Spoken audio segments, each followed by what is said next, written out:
बहुत समय पहले की बात है। परियों के देश में एक राजकुमारी रहती थी जिसका नाम सुगंधा था। वह बहुत खूबसूरत थी और हमेशा हंसती खिलखिलाती रहती थी। दुख और तकलीफ को न तो वह अपने पास फटकने देती थी और न ही दूसरों के पास। हमेशा वह सबकी मदद करने को तैयार रहती और उनके होठों पर मुस्कान लाने को तत्पर। इसीलिए सब उससे बहुत प्यार करते थे।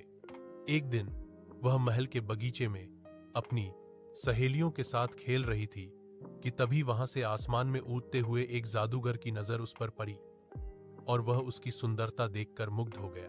पर जादूगर दिखने में बहुत क्रूर था, इसीलिए उसने सोचा कि अगर यह परी मुझे मेरे असली रूप में देख लेगी तो भाग जाएगी। शादी करना तो बहुत दूर की बात है। यह सोचते हुए जादूगर ने तुरंत अपना रूप बेहद सुंदर और सुदर्शन का बना लिया और बगीचे में उतर पा।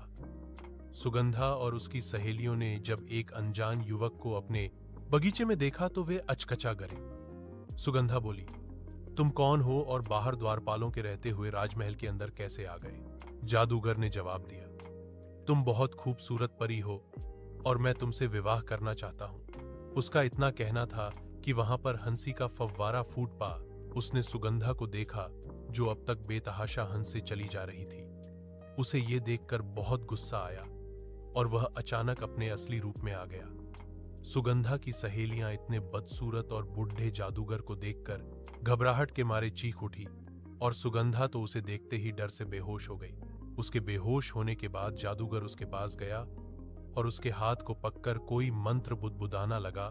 यह देखकर उसकी सहेलियां चीखते हुए राजा और रानी को बुलाने के लिए राजमहल के अंदर चली गई। राजा और रानी ने जब सुगंधा के बेहोश होने की बात सुनी